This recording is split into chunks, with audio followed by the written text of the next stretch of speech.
शैलेंद्र सिंह जी, भूपेंद्र पाठक जी, जय जय राधा वल्लभ श्री हरिवंश। श्री गुरुदेव भगवान, आपके श्री चरणों में कोटि कोटि प्रणाम। गुरुजी, हम अपनी गुरु बहन की मदद करते हैं तो लोग सोचते हैं, गलत सोचते हैं, इसका निदान करें। वैसे भगवान को साक्षी करके देखना चाहिए। यदि हम गलत नहीं हैं तो लोग सोच रहे हैं तो हमें उस सोच में ध्यान नहीं देना है। लोग क्या सोचते हैं, लोगों की सोच हम अपने नहीं बदल सकते, पर अपने को सिर्फ अपने इष्ट की तरफ देखना है कि कोई धोखेबाजी हम कहीं अपने इष्ट से तो नहीं कर रहे, बस हमें और फिर किसी की तरफ नहीं। बेपरवाह होना चाहिए। कोई गाली दे, कोई निंदा करे, कोई हमें बेविचारी कहे, कोई हमें ब्रह्मचारी कहे, कोई त्यागी कहे, कोई तपस्वी, इससे क्या होता है? ना प्रशंसा से कुछ मिलता है, ना निंदा से कुछ जाता है। ये जरूर है कि हमारी यदि निंदा हो रही तो हमारा मंगल निश्चित है, पर हमारे द्वारा कोई वैसा आचरण नहीं होना चाहिए। जी, जैसे हमने किसी स्थान पर रह के यश कमाया है, काफी नाम, मतलब थोड़ा सा, मतलब हम सेवा देते हैं, तो आज हमारा मतलब सेवादारों के ऊपर हम सेवा करवाते हैं। और किसी गुरु बहन ने ये कहा कि हमारा कोई भाई नहीं है, तो गुरु जी से जब वो रोने लगी तो मैंने कहा तू क्यों चिंता करती है, तेरा भाई नहीं है, इधर भाई है। तो हाँ, देखो ये सब तो लोग, उस भाव को मैंने मतलब आई वृंदावन आई तो उसको मतलब मैंने सेपरेट रूम अपने सेपरेट किया, 4-5 लड़कियां उसी में एडजस्ट। देखो हमारा तो सिर्फ, आती है सुनो भैया भैया, ये सब व्यवहार है। हमें तो सिर्फ इतना मतलब है कि आपके द्वारा कोई गंदा आचरण ना हो, बस ये आपको देखना है। बाहरी क्या कहते हैं हमें इस विषय पर नहीं देखना। और बहुत सावधानी की जरूरत है। ये मन बहुत बदमाश है। हम आपको सच्ची बताएं, ये ऐसा बेईमान है कि राखी भी बंधवाएगा, पैर भी छुएगा, भेंट भी देगा और गलत चिंतन भी करवा देगा। ये बहुत बेईमान है।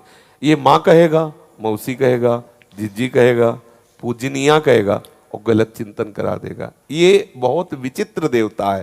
तो शास्त्रवेत्ता महापुरुषों ने कहा है कि हमें तो सबको बहन बेटी ही मानना है, तो हम व्यवहार करें, पवित्र करें और दूरी बना के रखें। अगर हम कहीं ऐसे किए कि एकांत रूम आदि में वो हैं और हम अपना संबंध, तो एक दिन परिणाम में हमारा चिंतन गलत हो जाएगा। बहुत संयमी है तो चेष्टा गलत भले ना हो, लेकिन आपका चिंतन बिगड़ जाएगा। ये एक बार बैठ जाइए। भगवान व्यास देव जी ने एक श्लोक लिखा भागवत में कि जो बहन है, बेटी है, माता है, इनके पास भी ज्यादा एकांत में पुरुष को, साधक को, विद्वान को नहीं रुकना चाहिए, क्योंकि अधिक समय तक एकांत रहने में वासना जागृत हो जाएगी। तो गुरु के वचनों पर दृढ़ विश्वास, और ये परम गुरु भगवान व्यास देव जी हैं। तो जैमिनी महात्मा उनके शिष्य थे भगवान व्यास देव जी के, वो सभा में खड़े हुए।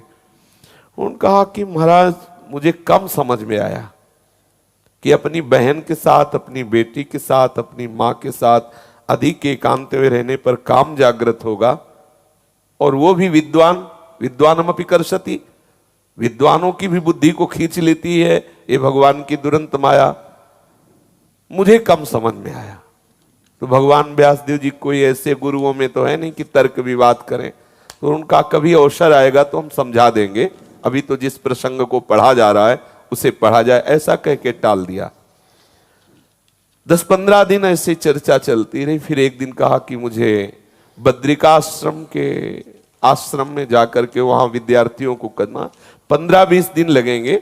जैमिनी जी से कहा कि आप बहुत विद्वान और ब्रह्मचर्य निष्ठा से युक्त हैं, आप सावधानी पूर्वक आश्रम में रहिएगा, जितने ब्रह्मचारी हैं इन पर दृष्टि रखिएगा, इनके साधन में कोई त्रुटि न होने पावे, और किसी माई दाई को आश्रम में रखिएगा नहीं, कभी प्रवेश मत होने दीजिएगा। वो क्योंकि ब्रह्मचर्य आश्रम था, स्पष्ट ऐसी आज्ञा की, और आप चले गए। 1-2 दिन हुए। संध्या काल में जब नदी में स्नान करने गए और वापस आ रहे थे तो हल्की सी बारिश शुरू हुई, और एक नव युवती 16 वर्ष की पायल झनकार करते हुए छमछमा के सामने आई, और सावधान है। उसने कहा हमारी रक्षा करो संत भगवान, रक्षा करो। मैं, संध्या काल है, रात्रि आने वाली है और मेरा नगर बहुत दूर है, मैं बस एक रात्रि आपके आश्रम में रहना चाहती हूं। जैमिनी जी ने कहा गुरुदेव है नहीं, गुरु की आज्ञा नहीं, इसलिए मैं, शरणागत की रक्षा करना परम धर्म होता है, और आप संत जन अगर शरणागत की रक्षा नहीं करेंगे तो कौन करेगा? देखो देखो, मैं अबला नारी हूं, एकांत का अवसर है, रात्रि का समय आ रहा है, अगर कोई हमारे साथ अहित क्रिया करे तो क्या उचित होगा? आगे कोई शब्द ही नहीं। शरणागत को जे तजय निज अनहित अनुमान, ते नर पावर पाप में तिने बिलो कथान। विचार किया तो स्तब्ध हो गए कि बात तो सही है, नवयुवती है, रात्रि आने वाली है। अब तो उनका देखो, हम एक कुटिया दे देंगे, अंदर से कुटिया बंद कर लेना, हम भी आवें और खोलने के लिए कहे तो बिना सूर्य उदय हुए कुटिया मत खोलना। बोले पक्का वादा। कुटिया में ले गए, कुटिया में उनको विराजमान कर दिया है। अब जेवी संध्या में बैठे तो नूपुर देखे थे, चरण देखे थे, क्योंकि ब्रह्मचारी के लिए आदेश नहीं स्त्री मुख के दर्शन करने का। बात भी करे तो वैसे ही करे, जो चाहे आपन कल्याणा, सुजस सुमत शुभ गति शुभ नाना, सो परनार लीलार गोसाई, तजौ चौथ के चंद की नाई। क्योंकि वो दर्शन से भाव बिगड़ सकता है। विचार किया कि बहुत श्याम वर्ण के चरण थे, बहुत सुंदर, सलोनी, मूर्ति भी सलोनी ही होगी, रूप भी सुंदर होगा।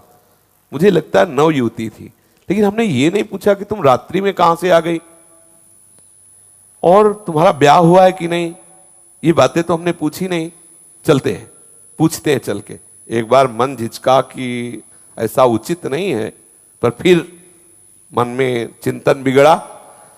दरवाजा खटखटाया, खोलिए, हमें बात करनी है आपसे। तो उनका नहीं, जैमिनी ऋषि का आदेश है कि सूर्य उदय हुए बिना दरवाजा नहीं। बोले मैं जैमिनी हूं। बोले नहीं, उन्होंने ये भी कहा था कि अगर मैं भी आऊं तो दरवाजा न खोलना।